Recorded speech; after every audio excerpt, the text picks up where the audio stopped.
Guys, তোমরা জেনে অবাক হবে যে ইংরেজি একটি অক্ষর মোট 7টি সাউন্ড দিয়ে থাকে। Hi everyone, welcome to Rafiz English. Guys, আজকের ক্লাসটি কিন্তু খুবই গুরুত্বপূর্ণ, কারণ আজকে আমরা ইংরেজির এমন একটি অক্ষরের সাউন্ড শিখব যা 99% ছাত্ররাই ভুল করে।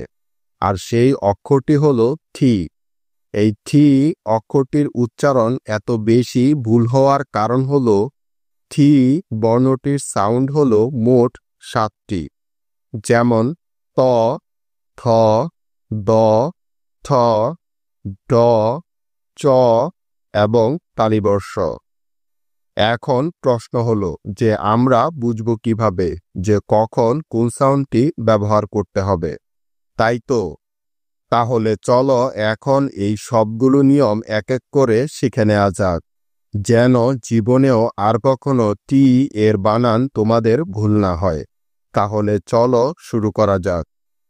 তবে শুরু করার আগে তোমরা সবাই আমার নতুন চ্যানেল রাফিজ ব্লগ 3 চ্যানেলটি অবশ্যই সাবস্ক্রাইব করে নাও। তো গাইজ, প্রথমেই আমরা শিখব টি এর ট সাউন্ড হওয়ার নিয়ম। আর নিয়মটি হলো, কোনো শব্দ বা সিলেবলের শুরুতেই থি বর্ণটি থাকলে ওই থি এর সাউন্ড সবসময় ঠ এর মতো হয়ে যায়। কিছু উদাহরণ দেখলেই এই নিয়মটি তোমরা খুব সহজেই বুঝতে পারবে, যেমন top, time, table, type, trust, trip, to, town, topic, tech, trip, stop, etcetera. তো গাইজ, লক্ষ্য করে দেখো, উপরের প্রতিটি শব্দ বা সিলেবলের শুরুতেই থি বর্ণটি আছে। আর ঠিক এ কারণে কিন্তু এসব শব্দে থি এর সাউন্ড ছ এর মতো হয়ে গেছে। আশা করি তোমরা বুঝতে পেরেছ। নেক্সট, থি এর সাউন্ড ছ হওয়ার দ্বিতীয় নিয়মটি হলো, কোনো শব্দ বা সিলেবলের একদম শেষে থি বর্ণটি থাকলে ওই থি এর সাউন্ড ছ এর মতো হয়ে যায়। তাহলে চলো এই নিয়মের কিছু উদাহরণ দেখে নেওয়া যাক, যেন নিয়মটি তোমরা আরো ভালো করে বুঝতে পারো। যেমন লট, ফট, not, adopt, bout, admit, consult, nut, commit, foot, comment, bat, etcetera. তো গাইজ, লক্ষ্য করে দেখো, উপরের প্রতিটি শব্দ বা সিলেবলের শেষেই কিন্তু থি বর্ণটি আছে। আর ঠিক এ কারণেই এসব শব্দে থি এর সাউন্ড ছ এর মতো হয়ে গেছে। আশা করি এখন তোমরা এই নিয়মটিও খুব ভালো করে বুঝতে পেরেছ। তবে টি এর সাউন্ড ঠ এর পরিবর্তে থ এর মতো করলে আরো বেশি সুন্দর শোনায়। এবার আমরা শিখব থি বর্ণটি কখন ত সাউন্ড দিবে তার নিয়ম। এটা নিয়ে তোমরা অনেকেই কনফিউজড, তাই এই নিয়মটি খুব ভালো করে লক্ষ্য করো। মনে রাখবে, ইংরেজি ভাষায় কোনো ত সাউন্ড হয় না, তাই ইংরেজি কোনো শব্দে থি এর সাউন্ড কখনোই ত হবে না। শুধুমাত্র বাংলা নাম বা বাংলা কোনো শব্দকে ইংরেজিতে লেখার সময় ত এর পরিবর্তে টি বর্ণটি ব্যবহার করা হয়। অর্থাৎ শুধুমাত্র বাংলা শব্দের বানানেই থি এর সাউন্ড ত হয়। বুঝতে পেরেছ? কিছু উদাহরণ দেখলেই তোমরা এই বিষয়টি আরো পরিষ্কারভাবে বুঝতে পারবে। যেমন তমাল, তোমার, বালতি, ক্ষেত, জ্যোতি, কেতলি, বাতাস, পাতলা, মাতাল, গাবতলি, এটসেট্রা। তো গাইজ, লক্ষ্য করে দেখো, উপরের প্রত্যেকটি শব্দই হলো বাংলা শব্দ, তাই তাদেরকে ইংরেজিতে লেখার সময় ত এর জন্য টি বর্ণটি ব্যবহার করা হয়েছে। আশা করি এখন আর তোমাদের ভুল হবে না যে কখন টি এর পরিবর্তে ত সাউন্ড ব্যবহার করতে হবে।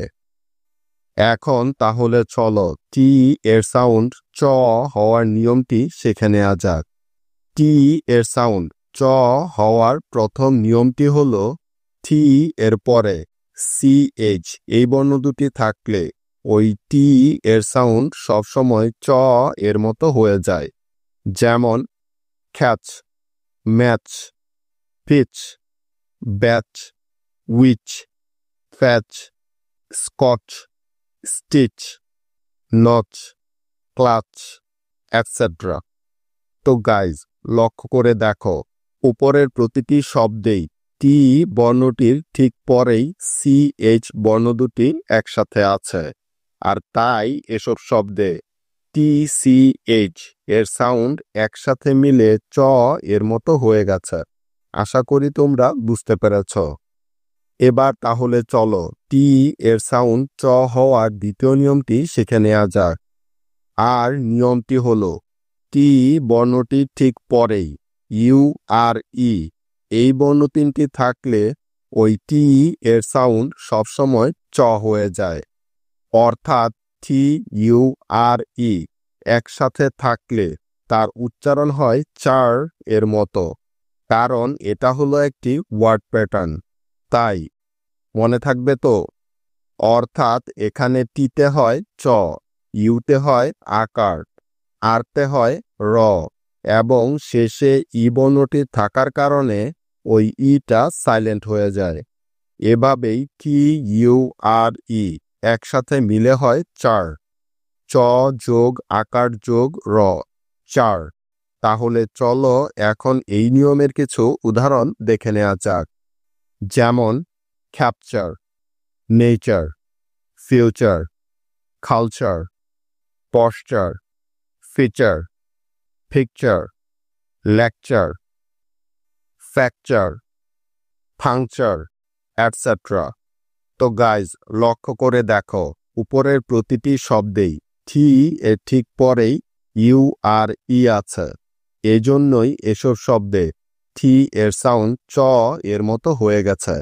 আশা করি এখন তোমরা বুঝতে পেরেছ।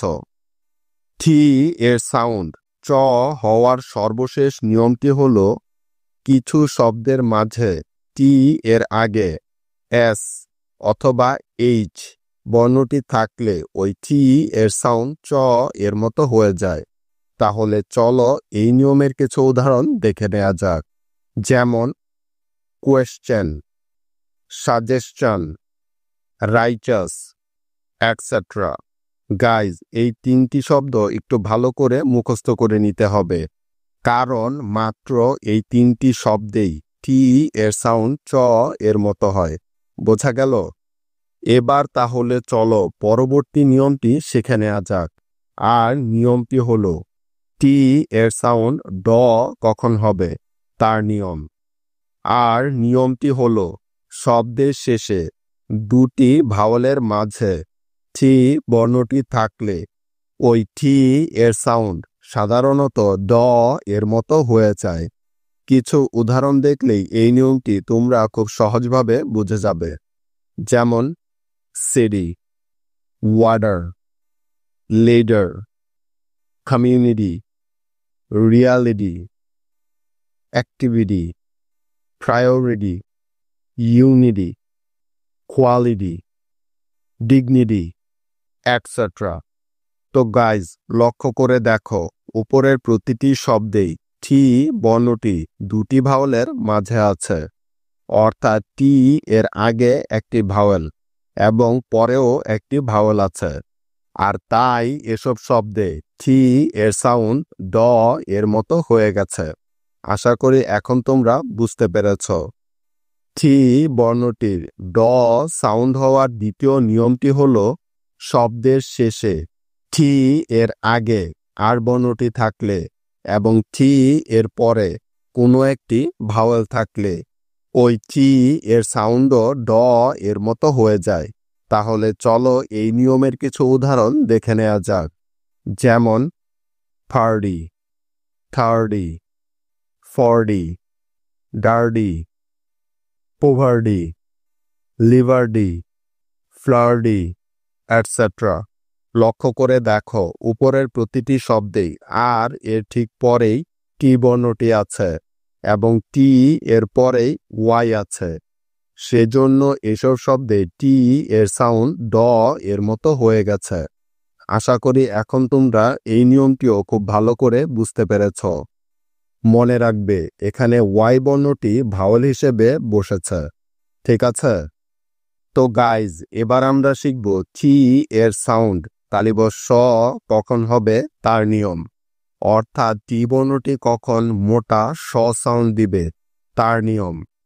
টি এর তালিবর্ষ স সাউন্ড হওয়ার প্রথম নিয়মটি হলো টি এর পরে আই ও এই বর্ণ দুটি থাকলে ওই টি এর সাউন্ড সবসময় তালিবর্ষ স এর মতো হয়ে যায়। যেমন দেখো, action, caption, motion, option, position, location, vacation, direction, etcetera. লক্ষ্য করে দেখো, উপরের প্রতিটি শব্দেই টি এর ঠিক পরেই আই এবং উ বর্ণ দুটি আছে।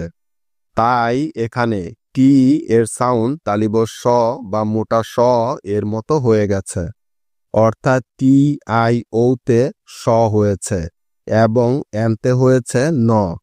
সুতরাং টি আই ও এন মিলে হয়ে গেছে শন। মনে রাখবে টি আই ও এন শন হয়, কারণ এটা হলো একটি ওয়ার্ড প্যাটার্ন। তাই এই প্যাটার্নটি খুব ভালো করে মুখস্থ করে নিতে হবে, ঠিক আছে? নেক্সট, আবার টি এর ঠিক পরে আই এ অথবা আই ই থাকলেও ওই টি এর সাউন্ড তালিবর্ষ স এর মতো হয়ে যায়। কিছু উদাহরণ দেখলেই এই নিয়মটিও তোমরা খুব সহজেই বুঝতে পারবে। যেমন initial, credential, tertial, racial, potential, partial, martial, facial, patience, patient, etcetera.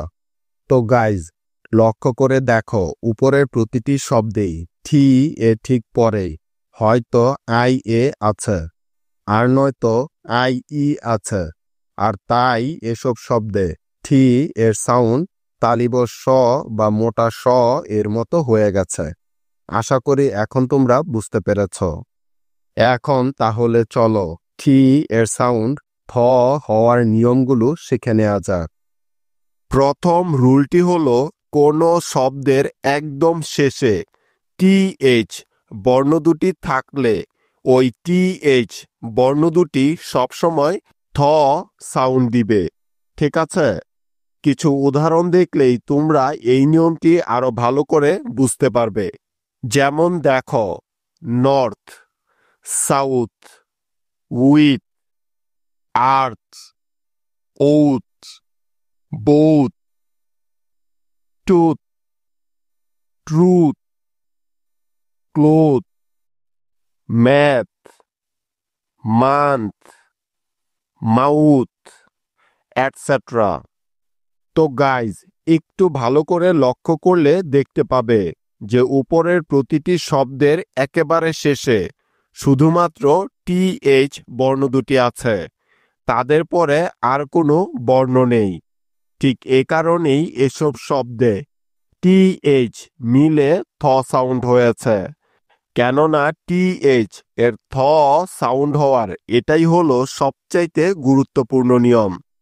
আশা করি তোমরা এখন এই নিয়মটি খুব ভালো করে বুঝতে পেরেছ।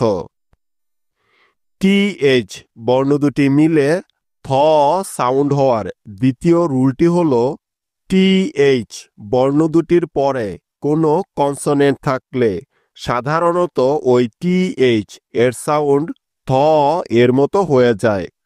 কিছু উদাহরণ দেখলেই এই নিয়মটি আরো বেশি ক্লিয়ার হয়ে যাবে।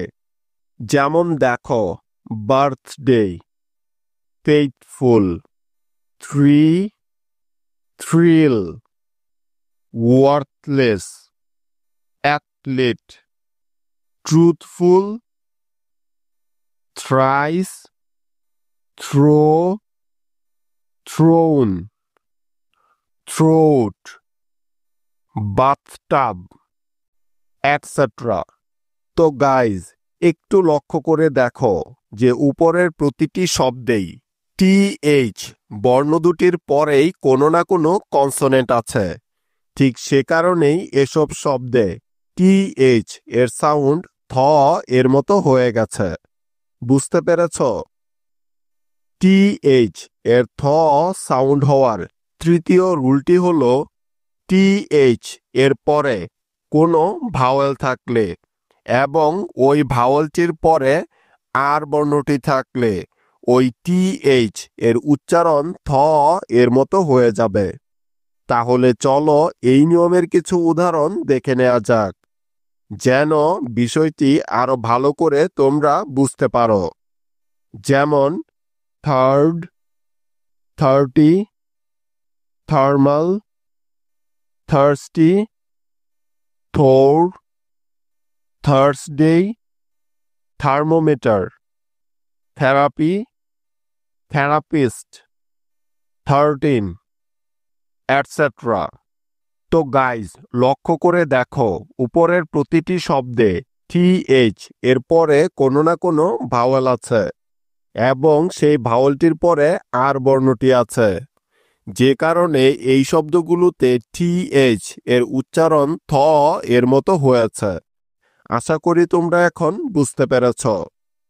টিএইচ এর থ সাউন্ড হওয়ার চতুর্থ রুলটি হল টিএইচ এর পরে এ ছাড়া অন্য কোনো ভাওয়েল থাকলে এবং ওই ভাওয়েলটির পরে এন, এম অথবা সিকে এর যে কোনো একটি থাকলে ওই টিএইচ এর সাউন্ড থ হয়ে যায়। যেমন দেখো, থান্ডার, থিং, থিক, থাম, thimble, marathon, thinner, think, anything, nothing, etcetera. তো গাইজ, লক্ষ্য করে দেখো উপরের প্রতিটি শব্দেই টিএইচ এর ঠিক পরেই কোনো না কোনো ভাওয়েল আছে এবং ওই ভাওয়েলটির পরেই হয়তো এন আছে, নয়তো এম আছে, আর না হয় সিকেই আছে, যে কারণে এসব শব্দে টিএইচ এর সাউন্ড থ এর মতো হয়েছে। আশা করি তোমরা এই নিয়মটি খুব ভালো করে বুঝতে পেরেছ। তবে এই নিয়মের কিছু ব্যতিক্রম শব্দও আছে, যেমন থ্যাঙ্ক, থ্যাঙ্কফুল, এটসেট্রা। এবার তাহলে চলো টিএইচ এর থ সাউন্ড হওয়ার পরের নিয়মটি দেখে নেওয়া যাক। এই রুলটিতে বলা হয়েছে সাধারণত টিএইচ এর পরে দুটি ভাওয়েল থাকলে, অর্থাৎ ডাবল ভাওয়েল থাকলে ওই টিএইচ এর সাউন্ড থ এর মতো হয়ে যাবে। তাহলে চলো এই নিয়মের কিছু উদাহরণ দেখে নেওয়া যাক। যেমন thought, theory, thousand, thief, throw, theorem, theatre, Theo, etcetera. তো গাইজ, লক্ষ্য করে দেখো উপরের প্রতিটি শব্দেই টিএইচ এর ঠিক পরেই দুটি ভাওয়েল আছে। ঠিক এ কারণেই এসব শব্দগুলোতে টিএইচ এর সাউন্ড থ এর মতো হয়ে গেছে। আশা করি তোমরা বুঝতে পেরেছ। তবে এই নিয়মের কিছু ব্যতিক্রম শব্দও আছে, যেমন দৌ এবং অলদৌ। এবার তাহলে চলো টিএইচ এর দ সাউন্ড হওয়ার নিয়মগুলো শিখে নেওয়া যাক।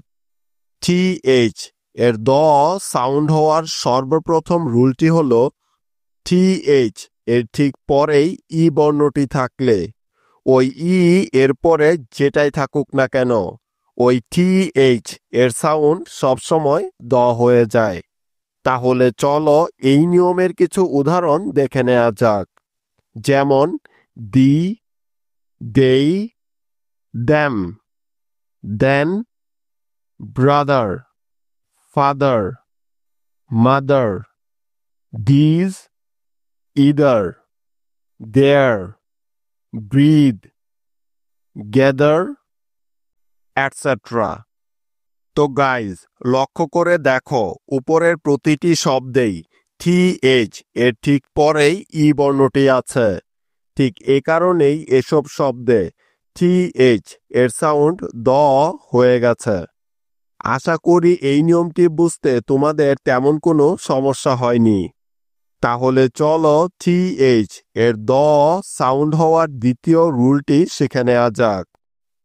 আর নিয়মটি হলো TH এর পরে এই অথবা ও থাকলে সাধারণত ওই TH এর সাউন্ড দ এর মতো হয়ে যায়।